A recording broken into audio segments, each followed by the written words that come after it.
therefore, a lot of times I think people didn't take him seriously. They thought, oh, well, that's Fred being Fred. Fred MacMurray was beloved by audiences as the loving father in My Three Sons and a beloved figure at Disney. But behind the scenes, he posed a serious threat to the entertainment industry.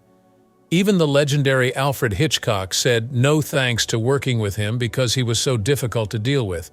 He assaulted his female co-stars, got into a fist fight with Humphrey Bogart, and misled America for half a century. At long last, the horrifying truth of the most beloved father figure on television is making its debut. Fred MacMurray came into this world in Kankakee, Illinois on August 30th, 1908. He was born into a happy accident. His mother, Meta, had an unanticipated labor when his father, Frederick, was performing as a concert violinist in town. Despite Fred's Illinois birthplace, his parents' native Wisconsin was always his family's home. Having a Midwest upbringing helped develop Fred's eventual image as an approachable, common man. His family uprooted and settled in Madison, Wisconsin when he was just 2 years old. His formative years began at this point in his life. It was Fred's father who introduced him to music at a young age. He began violin lessons when he was 5 years old. However, he had a difficult upbringing. His parents divorced when he was a little boy, and he and his mother returned to Wisconsin. His mother toiled away at the family finances despite their meager means. Beaver Dam, Wisconsin, the place of his mother's birth, became their permanent home. Fred had warm feelings about Beaver Dam and thought about it often. His upbringing was also referenced in his later films. For instance, in Pardon My Past, his character had aspirations of establishing a mink farm in his village. During his time at Beaver Dam High, Fred excelled academically and athletically, rising to the position of class captain and earning 10 varsity letters. He proved his skill and determination early on by graduating at the tender age of 16. He never really let music go from his life. He saved up enough money from his job at a PE canning business to purchase a saxophone, which he then performed in a neighborhood band. The Max Melody Boys were his first band, and they played throughout town, using that saxophone.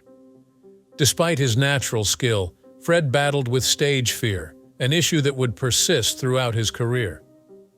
On the strength of his athletic scholarship, Fred attended Carroll College in Wisconsin. He put forth a lot of time and effort, playing football, studying, and performing in bands to supplement his income. But Fred aspired to great things. He moved to Hollywood from Wisconsin in the late 1920s, but he wasn't yet interested in acting. He was hoping to make it big as a musician. He brought his saxophone to Los Angeles at the age of 20, expecting to make it big. But it was not easy living in Hollywood. While Fred was unemployed, he sold sheet music at a store close to the world-renowned Grauman's Chinese Theater, the very spot where his fingerprints would be preserved. Joining the Gus Arnheim Orchestra, a famous nightclub act that played at the Coconut Grove, was his big break in the music industry.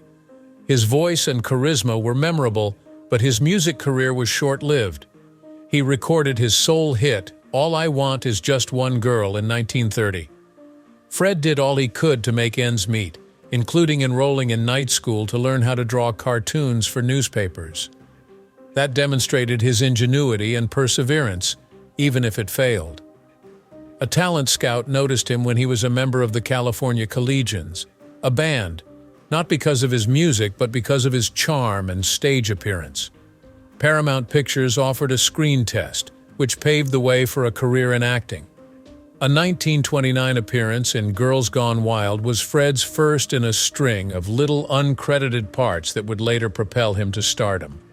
Despite their lack of star power, these early jobs taught him the ropes of filmmaking. He had a great time combining his acting and music careers when his band was in the film Wild Company. In 1935, with the film Grand Old Girl, Fred made his film debut. Despite its little size, it represented progress. Later that year, though, with The Gilded Lily, he finally broke through. The film, which starred the already famous Claudette Colbert, transformed his life the moment it came out on January 25, 1935. Fred portrayed the role of Peter Dawes, a journalist entangled in a love triangle involving Ray Milland's wealthy Englishman character, Colbert's character, and Fred himself. Fred and Claudette's chemistry was so well received that they went on to star in 6 more films together over the following decade. With almost $1.5 million in box office receipts, The Gilded Lily was an enormous success for its day.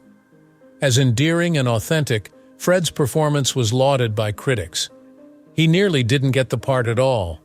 Cary Grant was offered it initially, but she couldn't take it because of her schedule. Fred got his chance because of that twist. The Gilded Lily was released the previous week, and on February 1, 1935, he was signed to a 7-year deal by Paramount Pictures. His salary increased annually from $350 per week when he first started. One of Hollywood's highest-paid stars by the early 1940s was he. Romantic comedies saw Fred's star rise after The Gilded Lily. His affable demeanor, attractiveness, and comedic timing were well appreciated. He appeared in 7 films in 1935 alone. Hands Across the Table, starring Carole Lombard, was one of his most notable pictures of that era. After its October 18, 1935 release, it made more than $1.3 million. The reviewers were raving, and Fred's career took off from there. He was earning $4,000 a week by 1936, which is around $75,000 in today's dollars. Nearly 1,000 letters were written to him weekly by his admirers. Although he became famous for his romantic comedies, he had a rocky beginning and even needed the comedic assistance of Carole Lombard to relax on set. "You better be funny or I'll pluck your eyebrows," she teased while sitting on his chest. Fred took her advice to heart and worked tirelessly to improve, which led to his success in several films. Collaborating with legendary actresses like Carole Lombard also contributed to his career. Following their 1936 film Hands Across the Table, they collaborated on 4 more films that year: The Princess Comes Across, Swing High, Swing Low, and True Confession. Thanks to their magnetic on-screen chemistry, Paramount's 1937 smash hit Swing High, Swing Low made $1.9 million. Fred demonstrated his versatility as an actor by playing a guitarist in that film. True Confession, their final picture together, was another smashing success, grossing $1.4 million upon its December 24, 1937, release. Fred had gotten the hang of comedy by that point and could hold his own against Carole's lightning-fast wit. Their professional connection was second to none, but they were never romantically linked. Carole really introduced Fred to Lillian Lamont, his first wife, at a 1936 party. Until Lillian's death in 1953, they stayed together after their June 20, 1936 marriage. Because of his part in Double Indemnity, MacMurray's life changed drastically.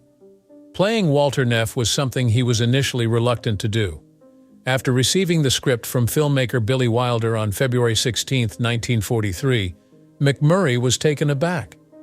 Taking on the role of a criminal, an unfaithful insurance salesman, appeared too dangerous for a 34-year-old Hollywood star known for light comedies and musicals. His most recent feature, Standing Room Only, released in 1944, had grossed over $2.5 million.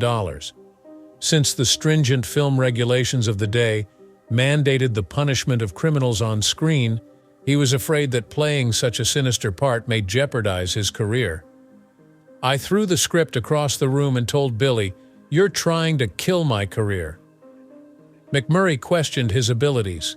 He had started his career playing saxophone in vaudeville and had never received professional acting training. His foray into acting had been based less on acting chops and more on charisma.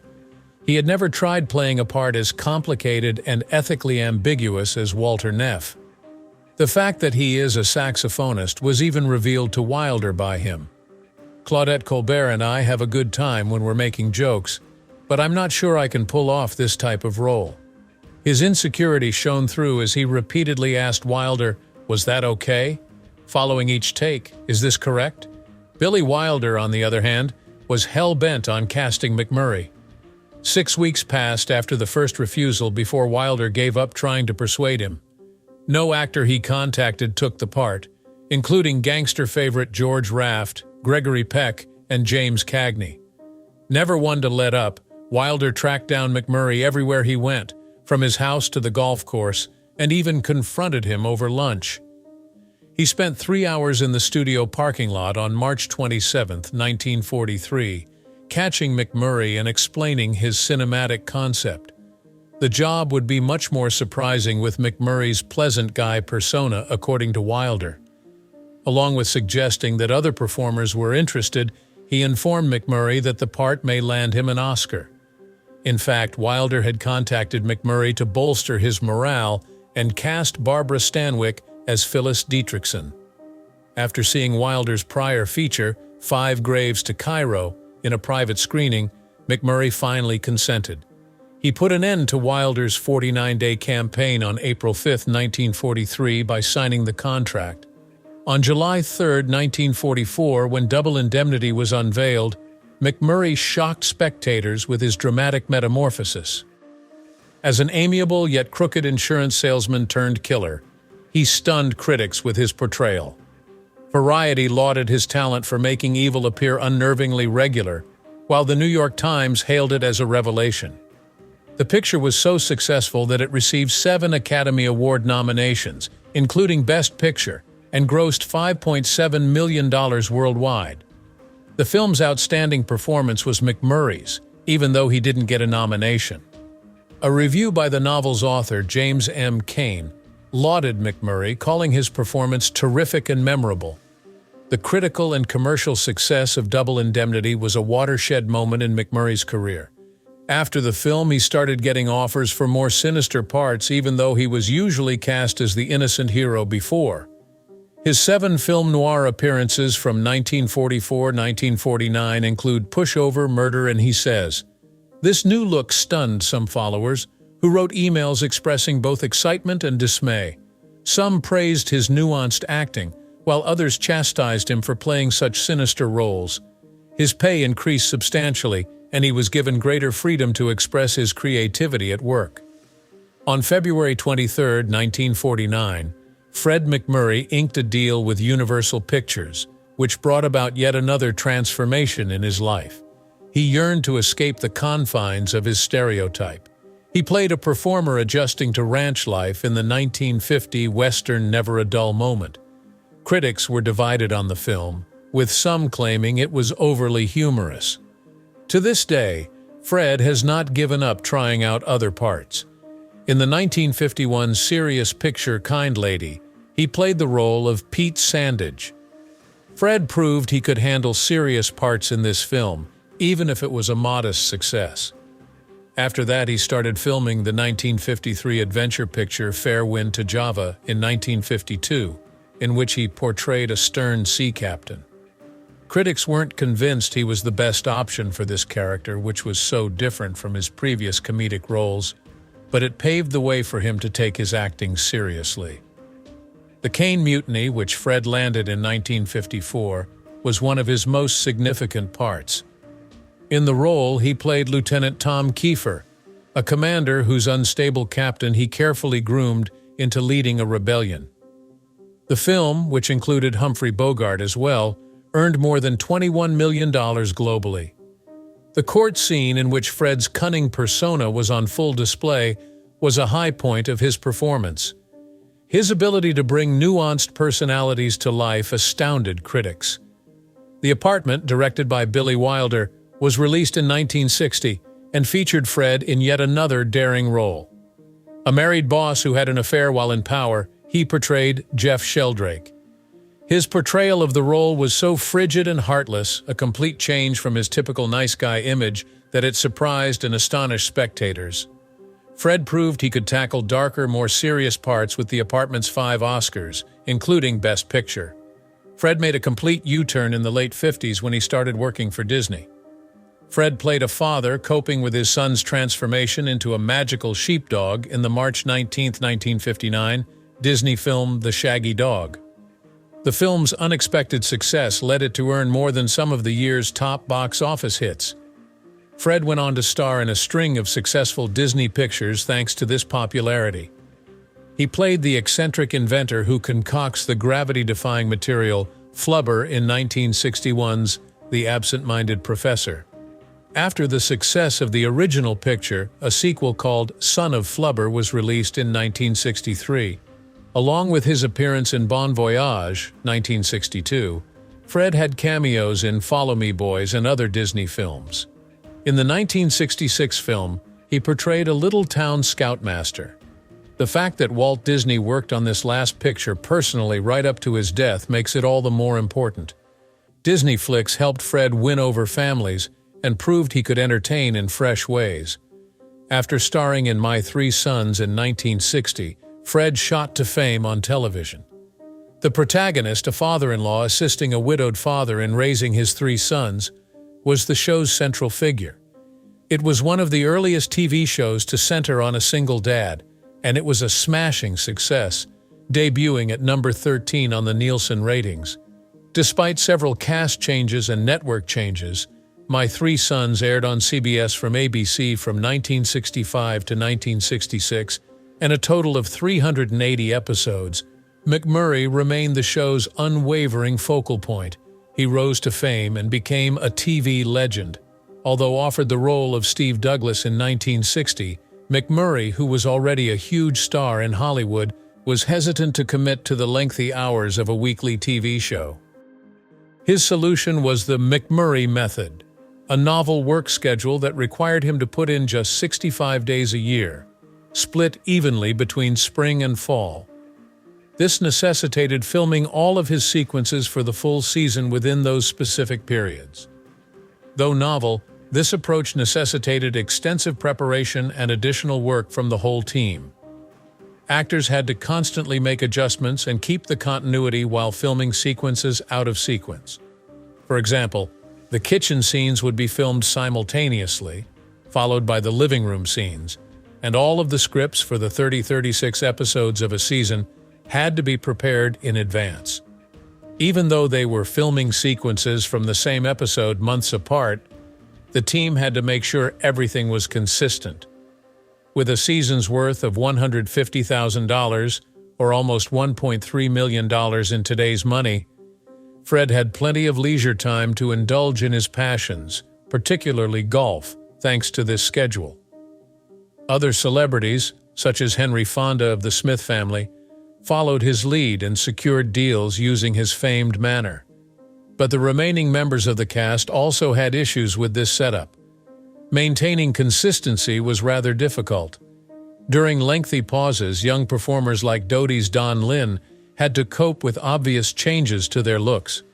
Scenes shot months apart showed, for instance, that her teeth were still in the process of coming in during one season. Even while they weren't filming, the ensemble had to get haircuts once a week to keep up appearances. It was already difficult for guest stars to live up to their prior performances, and they sometimes had to return months later to finish their sequences. There were instances when the audience could see that MacMurray wasn't quite on point with his co-stars' emotions or that the script was a little off-kilter. The cast was already on edge because of MacMurray's packed schedule. Particularly affected by this fragmented structure was William Frawley, who had earlier seasons' worth of trouble playing Uncle Bub. He left in 1965 due to the difficulties caused by the inconsistent schedule. He had come from the live, conventional filming of I Love Lucy and found it irritating. He frequently aired his objections. The actor Don Grady, who portrayed Robbie Douglas opposite Jamie Murray, had to master the art of convincingly putting on an act even when Jamie Murray wasn't around. Grady said he found it intellectually taxing and difficult to relate to his fictional father because of this. The actors would often go months without seeing MacMurray, according to Chip Stanley Livingston, which made it hard to form a real off-screen family relationship. Even the actors' relationships took a hit. The eldest son, Tim Considine, said it was tough to relate with MacMurray because to how infrequently he was around. Because of his ghost father behavior, working tirelessly for a period before disappearing for months, Grady even went so far as to call him such. After joining as Ernie, Barry Livingston recounted a time when he needed guidance during a personal difficulty but couldn't reach MacMurray for weeks. Interesting, because MacMurray only showed up sometimes, his visits were more mysterious. Stanley Livingston remarked that working with MacMurray was like being at a great event. Everyone worked extra and paid closer attention. The unorthodox approach presented some difficulties, but it also highlighted MacMurray's star power and his influence over Hollywood production. Fred had a reputation as a dependable performer on screen, but tensions ran high in the making of his films. Among the most significant incidents happened in 1944 while shooting Double Indemnity. Fred had a lot of problems off-screen, even though he and Barbara Stanwyck were a terrific on-screen couple. During the filming of a crucial murder-planning sequence on March 15, 1944, they got into an argument about the delivery of their lines. Barbara believed that Fred was overacting, while he felt that Barbara was rushing her lines.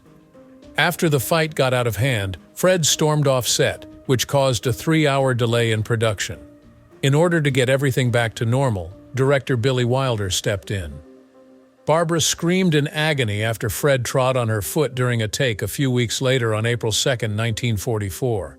She subsequently refused to film with him for 2 days. Because of the mounting concerns raised by the studio about the delays, they even threatened to terminate the contracts of both actors unless they made amends. Things may have become even more uncomfortable when Barbara's journals came to light, revealing that she had secretly developed feelings for Fred. Their work was nonetheless highly acclaimed, and Double Indemnity was a smashing success despite these setbacks. On July 6, 1944, the picture had its debut, and critics praised the actors' explosive chemistry. Barbara was a consummate professional. Any rumors of discord were greatly exaggerated, Fred said years later in an interview from 1970. Nevertheless, several crew members recalled that cinematographer John F. Seitz had to adjust the lighting to mask the discomfort between the two stars in certain scenes. While filming The Apartment, 1960, Fred and Billy Wilder had another disagreement. Fred portrayed the distinctly unlikable Jeff Sheldrake in that picture, which was a significant departure from his typical portrayals. While recording a scene for New Year's Eve on October 12, 1959, Fred flat-out refused to say a line that he felt was too harsh. After 2 hours of back and forth, Jack Lemmon finally came up with a solution after Wilder insisted the phrase was crucial to the character. When Fred urged Wilder to make his persona more likable on November 3, 1959, Wilder demanded he stay cold and calculated, and another big disagreement ensued. The company had to convene an emergency meeting when Fred threatened to leave the picture due to his mounting anger. Afterwards, Shirley MacLaine said that the set seemed like a powder keg on the verge of an explosion. When The Apartment was premiered on June 15, 1960, audiences overwhelmingly complimented Fred's performance despite the film's heavy drama. He was even nominated for Best Foreign Actor at the British Academy Film Awards. Wilder then came clean about how Fred's initial reluctance served to enhance the character. He pointed out that Fred's struggle against Sheldrake's darker sides paradoxically brought more complexity and depth to the character. Additional disputes arose during Fred's career.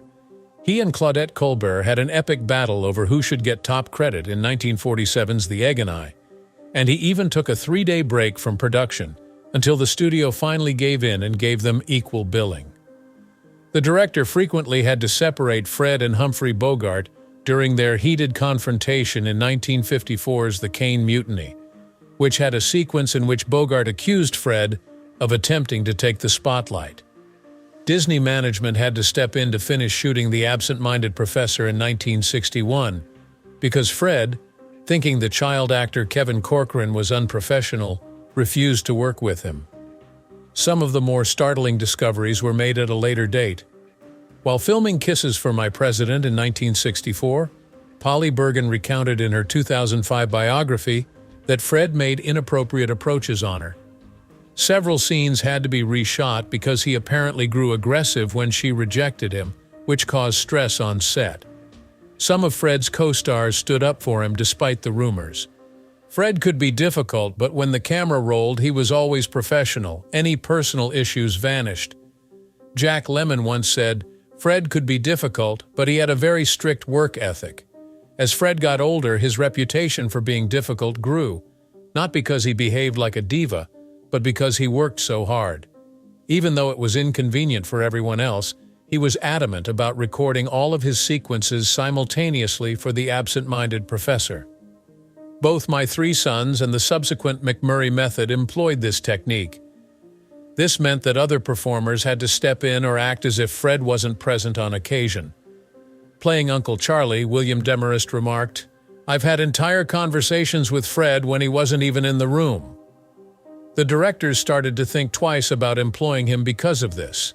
As Alfred Hitchcock put it, "Fred's a fine actor, but I need someone who will be there for the whole production, not just for their own scenes." This was his reasoning for rejecting Fred from the Byrds in 1963. Some odd circumstances were caused by Fred's strategy. Despite the fact that the guest stars' sequences with Fred were meant for separate episodes, they had to film them all in one day for My Three Sons. Regardless of the obstacles, Fred persisted in his career because of his skill. It became more challenging for him to land parts when My Three Sons ended in 1972. The director shot all of the sequences for his 1978 feature picture, The Swarm, in a single week, due to scheduling conflicts. "Perhaps I wasn't the most cooperative co-worker, but I was usually punctual," Fred later confessed in an interview. "Isn't that the most important thing?" Outside of the limelight, Fred's connections were the driving force behind his existence. He wed twice, and each marriage was significant to him. Lillian Lamont was his first wife. They took out for Las Vegas on June 20th, 1936, shocking the press and his studio with their shocking elopement. After 17 years of marriage, Lillian's death in 1953 ended the union. Susan, formally adopted in 1942, but the adoption process began in 1940, and Robert, formally adopted in 1946, were their two children. The fact that Lillian's cousin subsequently came clean about her bulimia suggests that the illness may have exacerbated her already severe renal and cardiac problems. A year following Lillian's passing, on June 28, 1954, Fred wed actress June Haver. Their friendship blossomed after meeting at John Wayne's Gay 90s party in 1953. Fred asked June to be his wife on a casual trip to the pharmacy while wearing actor Red Skelton's pinky ring, which he thought was lucky. Originally scheduled to tie the knot in August, their early nuptials caught everyone by surprise. June, who had a history of marriages and divorces, even abandoned her Catholic beliefs in order to wed Fred. Catherine and Laurie were adopted as twins by the couple in 1956. The girls allegedly came straight from the incubator since June was unable to conceive following a nasty fall she had at Fox Studios. Fred passed away in 1991 after a 37-year marriage. They disproved the notion that a couple with an 18-year age difference could be successful. June said, "I lost all desire to act after her marriage, which led her to retire from acting. I've got 4 kids to keep me occupied, so I'm staying a private citizen and working from home." Despite his affluence, Fred was infamously thrifty. His $420,000 annual salary in 1943 put him in the top 4 highest-paid Americans and made him the highest-paid actor in Hollywood. That amount is nearly $6.5 million now. Even so, he was frugal. He would pack his own lunch every day, even if it was only a hard-boiled egg, and bring it to the office in a brown paper bag. To avoid throwing away colorful eggs after Easter, he would carry them to the set of My Three Sons for weeks. In response to Clark AAL's inquiry about why Fred hadn't packed lunch for a hunting trip, Fred said, "Oh, I'll just eat what you leave." This humble lifestyle was maintained by Fred despite his substantial fortune. "I have a couple of apartment houses, a ranch up north, and a home here in Brentwood, but when you say rich, I have nothing like Bob Hope, Bing Crosby, or Joel McCrea." He and June didn't live the life of typical Hollywood stars. They didn't hire butlers or chefs. and June did most of the cooking herself. This was stated in a 1969 interview. Having survived the Great Depression, Fred is probably quite careful with his money. Because of that, he was able to become one of Hollywood's wealthiest performers. He was very astute when it came to real estate ventures. He made a tidy profit after purchasing his first apartment complex in 1936 at a steep discount. In 1944, he spent $600,000 from Double Indemnity to acquire the Bryson Apartment Hotel, a 10-story Los Angeles building, one of his most renowned acquisitions. For 30 years, Fred was the proud owner of the 97-unit complex, which was among the biggest in the Wilshire district. One of his favorite undertakings was the 750-acre ranch he bought in 1941 in the Russian River Valley in Northern California. He supplied beef to some of Los Angeles's finest steakhouses while raising award-winning Aberdeen Angus cattle on that property. In addition to being a part owner of the Beverly Hills Tennis and Country Club, Fred was the owner of other high-end residential complexes in California. His investments extended to oil wells in Orange County and a yarn and thread knitting facility in Los Angeles. He became one of the wealthiest actors in Los Angeles as a result of his astute investments. Fred played down his affluence. "If I sold everything, I'd be worth maybe $3 to $4 million. On family continued to thrive on ranch after his death, as he stated in a 1977 interview. They let the Gallo Winery use it in 1996. Today, MacMurray Ranch wines are made there. The cabin that Fred constructed for his daughter, Kate, is still on the property. Not only do his critically acclaimed films such as Double Indemnity and The Apartment ensure his name will endure, but his MacMurray Ranch wines also do the same.